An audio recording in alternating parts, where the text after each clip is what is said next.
विधानसभा के चुनाव से भयभीत है सरकार। और आज आम आदमी पार्टी केजरीवाल जी के सिवाय किसी का भय नहीं सरकार को।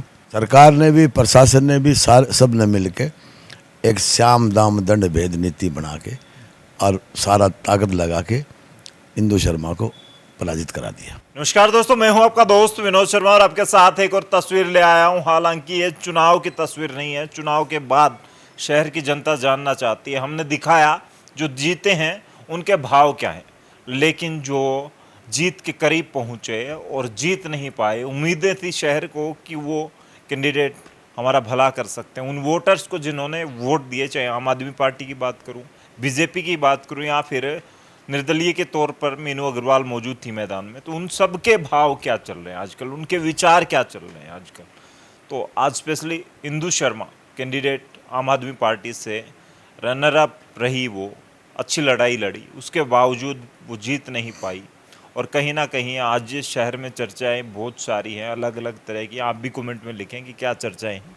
लेकिन आज बात करने के लिए पूर्व मंत्री और राजनीति में मैं माहिर कहूँगा, मंत्री के पद तक जाना और उसके बाद इस इलेक्शन को इतना कवर कर पाना, वासुदेव जी मेरे साथ मौजूद हैं। इनसे बात करेंगे आज घर में क्या चल रहा है, वोटर में क्या बातें चल रही हैं इस रनर अप रहने के बाद और इतने वोट हासिल करने के बाद।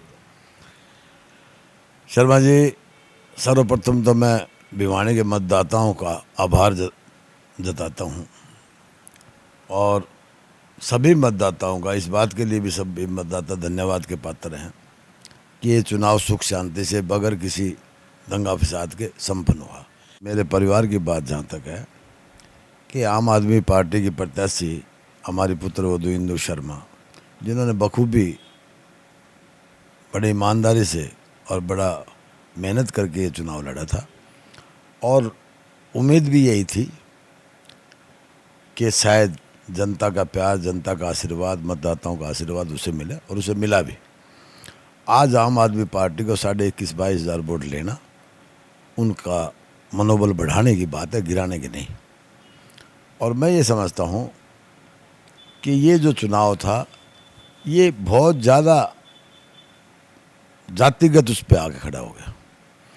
और जहाँ तक हमारा इस जो सोच थी कि भारतीय जनता पार्टी की उम्मीदवार प्रीतिमान हमारी पुत्रवधू बेटी है, उसके तो बिल्कुल बीजेपी ने नकार दिया, जिसको कि हम सोचते थे कि ये चुनाव में आगे भी आएगी, चुनाव लड़ेगी, लेकिन पार्टी ने सहयोग नहीं दिया। उसी की जगह एक इंडिपेंडेंट कैंडिडेट को समर्थन देके भारतीय जनता पार्टी बड़ी परेशान हो गई थी कि आम आदमी पार्टी का उम्मीदवार नहीं जीतना चाहिए। क्यों कि ये भिवानी जो छोटी काशी है, ये राजनीति का केंद्र है हरियाणा का। अगर यहाँ आम आदमी पार्टी की प्रत्याशी इंदु शर्मा जीतती है तो सारा प्रदेश में ये संदेश जाएगा कि केजरीवाल जी का अजय रथ भिवानी से स्टार्ट हो गया, सारा हरियाणा में दौड़ेगा। उसमें सरकार ने भी, प्रशासन ने भी, सब ने मिल के एक श्याम दाम दंड भेद नीति बना के और सारा ताकत लगा के इंदु शर्मा को पराजित करा दिया।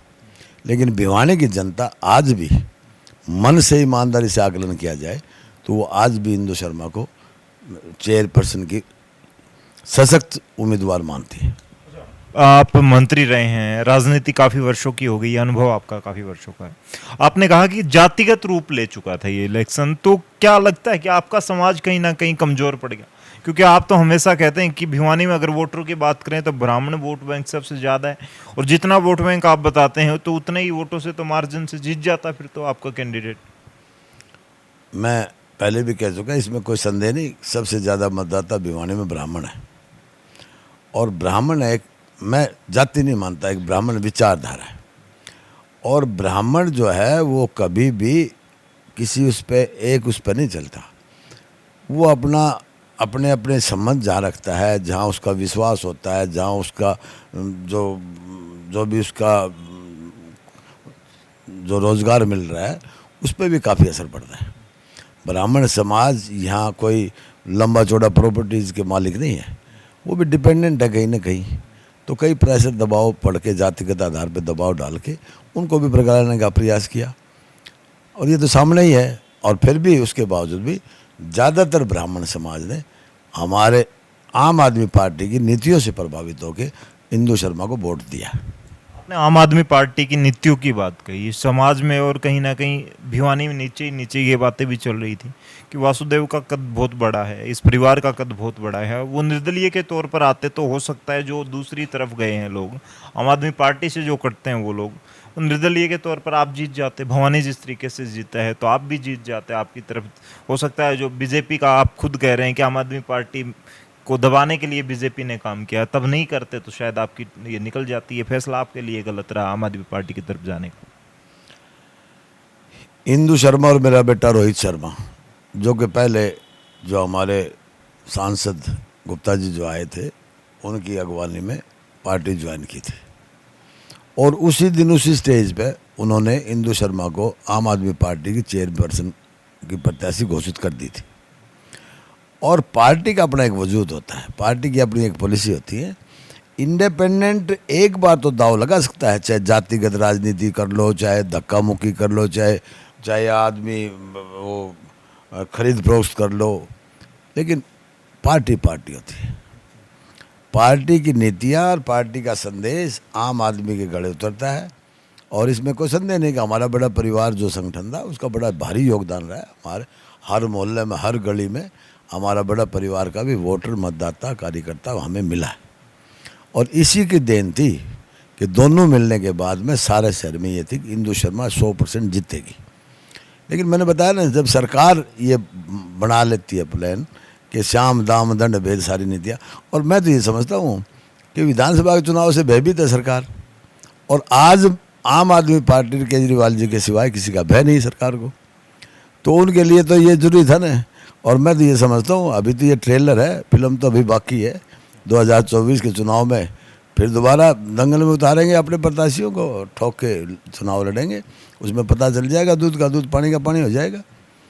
ये तो एक छोटी काशी का एक वो था। और मैं तो हमारी पुत्र वधू समझो, बेटी समझो, प्रीति भवानी को भी मुबारकबाद देता हूँ। और मैं आपके चैनल के माध्यम से ये संदेश भी देना चाहूँगा कि प्रीति भवानी जी सभी को साथ लेके भिवानी का विकास करें, और विशेषकर जो ऊपर वाला साइड है, जहाँ टिब्बा साइड है, वहाँ पानी की बड़ी भारी समस्या है। मैं घूमा हूँ, डोला हूँ इस चुनाव में, तो मैंने देखा है कि 70-65 साल की हमारी माताएं एक टैंकर का, पानी का टैंकर दे के बाल्टी लेके दौड़ती जाती हैं, तो बड़ा अफसोस होता था मुझे।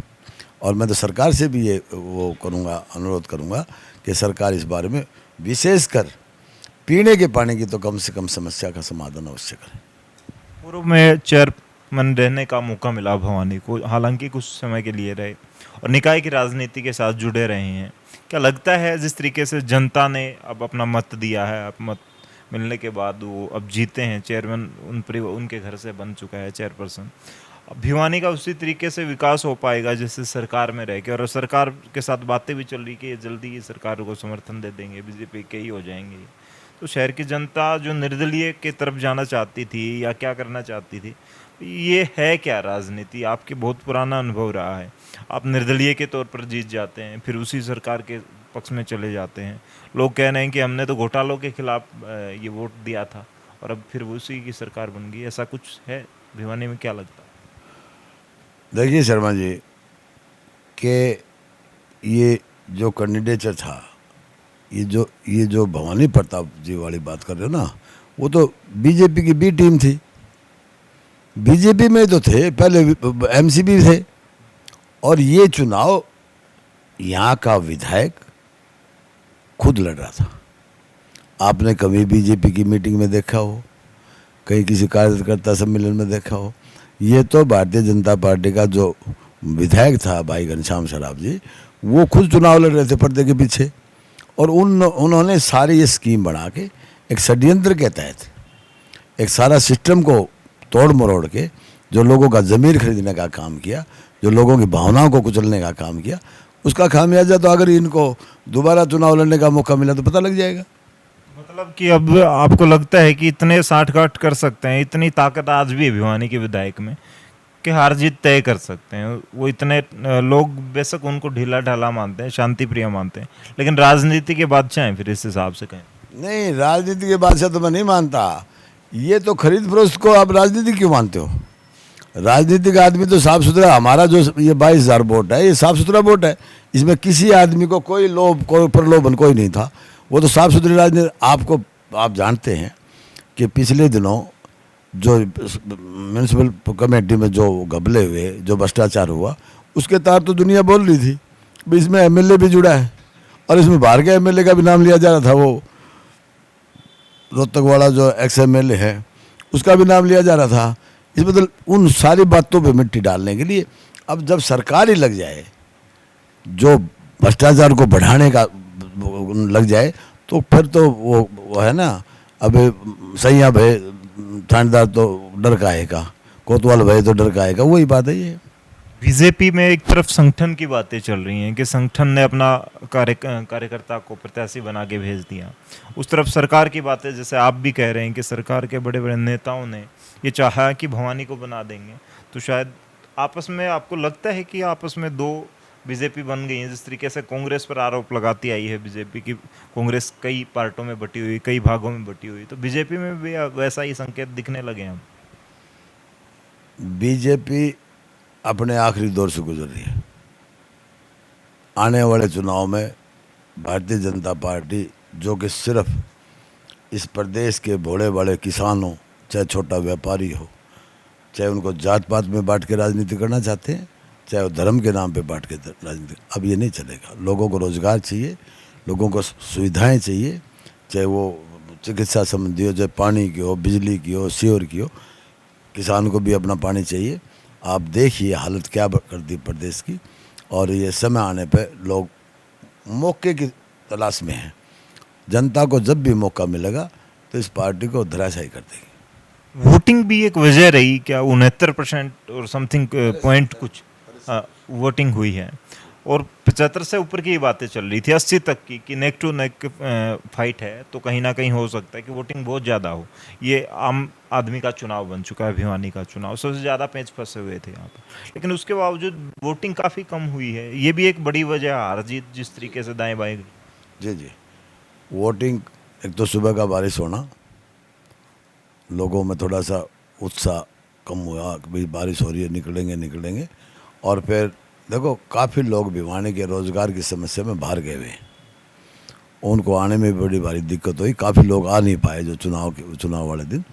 और तकरीबन हमारे समाज के तो हज़ारों बच्चे जो बाहर किसी ट्रांसपोर्ट में काम करते हैं, किसी कंपनी में काम करते हैं, किसी अलग अलग जगह काम करते हैं, वो भी बहुत सारे साथी नहीं आ पाए। और भी भिवानी के बहुत सारे, चाहे वैश्य समाज के साथी हों, और भी कई समाज के लोग बाहर काम करते हैं, वो नहीं आ पाए। चाहे तो उनको कोई सुविधा ना मिली हो, या उनका कोई इस चुनाव के प्रति ज़्यादा लगाव ना रहा हो, इंटरेस्ट ना रहा हो। लास्ट में जानना चाहेगी भिवानी की जनता और भिवानी अपडेट की टीम भी कि इंदु शर्मा अब क्या एक गृहिणी के तौर पर काम करेंगे? क्या वासुदेव जी उनको वहीं पे रोक देंगे कि आप ये चुनाव नहीं जीत पाए तो अब हम चुनाव में नहीं जा रहे? जिस तरीके से आपने कहा था कि आप कोई चुनाव नहीं लड़ रहे, संन्यास आपने ले लिया चुनाव की राजनीति से, लेकिन आप समर्थन दे रहे थे बड़ा परिवार की तरफ से, तो अब क्या फैसला लिया जाएगा इस परिवार के द्वारा? मेरे पिताजी पंडित चतुर्भुज शर्मा 1962 में जिला परिषद हिसार के वाइस चेयरमैन रहे, जबकि भिवानी भी हिसार में थी, पतियाबाद भी हिसार के अंदर था, एक डिस्ट्रिक्ट हिसार की ब्रांच थी, तहसील थी भिवानी। हमारा परिवार राजनीतिक परिवार, और किसान ही हमारा मुख्य पेशा है। और उसी लाइन पे हमारे मेरे जो बड़े भाई थे, वो पंडित भगवत दयाल शर्मा की लड़की से ब्याहे, जो कि इस प्रदेश के प्रथम मुख्यमंत्री थे। तो राजनीतिक घराना है ये, और हमने ये चूज करके भेजा है, उतारा है इसमें फील्ड में, जिनकी इच्छा भी हो, जिनकी इच्छा शक्ति मजबूत भी हो, और जिनमें ये दम हो कि मैं साफ सुथरी राजनीति करके अच्छे लोगों को आगे बढ़ाने का प्रयास करूँगी। उसी संदर्भ में हमने इसको उतारा था। और पार्टी जो जिम्मेवारी देगी, आम आदमी पार्टी के जो केजरीवाल जी हैं जो जिम्मेवारी देंगे, उसको बखूबी इंदु शर्मा निभाएंगी। और मैंने राजनीति से संन्यास नहीं लिया है, मैंने चुनाव से संन्यास लिया। अच्छे व्यक्ति को, ईमानदार व्यक्ति को मैं आगे बढ़ाने के लिए सिरजोर कोशिश करूँगा। लास्ट में लोगों को क्या मैसेज देना चाहेंगे जैसा रिजल्ट निकल कर आया, हालांकि आपके पक्ष में नहीं था लेकिन जहां भी गया वोटर्स से क्या कहना चाहेंगे इस इलेक्शन के? मैं भिवानी के सभी मतदाताओं का आभार प्रकट करता हूँ, उनका एहसानमंद, उनका धन्यवाद करता हूँ कि उन्होंने शांतिपूर्वक मतदान करके जो मतदाता का फैसला वो सिरोधारी है, जिसको भी वो दे, जो जीत का आशीर्वाद दे, वो कोई दिक्कत नहीं मुझे उसमें। मैं तो इस बात के लिए हर मतदाता का धन्यवाद करता हूँ और उनका फैसला सिरोधार्य है और सुख शांति से भिवानी में ये चुनाव हुआ, इसके लिए भी मैं आभार प्रकट करता हूँ मतदाताओं का। और आने वाले समय में जो चुनाव आएगा उसमें देखा जाएगा। फिलहाल आपने देखा जिस तरीके से वासुदेव जी अब फिर दोबारा से जिस जोश के साथ बातचीत कर रहे हैं और कहीं ना कहीं इनके माथे पर हार वाली शिकन नहीं, बल्कि जितने लोगों ने इनको आशीर्वाद दिया, इनके परिवार के साथ, विचारधारा के साथ लोग जुड़े, तो उनका थैंकफुल हैं आज ये। और आने वाले वक्त में इन्होंने कहा है कि बीजेपी जिस तरीके से काम कर रही है तो हो सकता है उनका पतन भी इनको लग रहा है, लेकिन आम जनता तय करती है, वोट भाग्य तय करता है किसी भी पार्टी का, किसी भी कैंडिडेट का।